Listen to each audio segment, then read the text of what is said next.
Bemanqi ubomi bukaSbu Mchunu emva kokuhlaselwa kwakhe ngomhla wesihlanu kuMatshi ngethuba ebemsebenzini.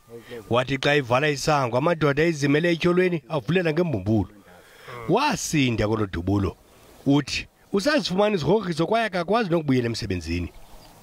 Njengamanje ngihleli akho lutho ngempela ngidonsa kanzima la sekuphele inyanga ka6 le mangalenza iphutha silokhu sagcina sibonene akukho nje kusenzekile noma zikhona ke izinto zokuthi mhlambe kuye kufike amanye amapolisa azobuza ukuthi hayi kwenzakalani kodwa nje ukuthi kuboshwe umuntu angikaze ngizwe ngisho empilweni ngimngaka namhlanje angikaze ngizwe kuthiwa khona icala laladonsa 6 months ngakaze kubanjwe umuntu. uMchunu uthi wafumana izigrogriso phambi kokudutyulwa kwakhe de wakile emapoliseni kodwa akukho nto ebonakalayo kuwo. Ngaba ngikwazi angidutshulwanga mhla ka4 ukuba i-intervention noma umsebenzi wenziwa from that day.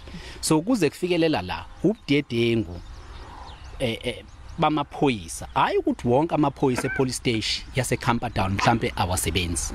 Kufune sicacise lokho. Abakwantsasa nabathi basaphanda. The branch commander as well as the investigating officer in this case has been in constant contact with the investigating officer.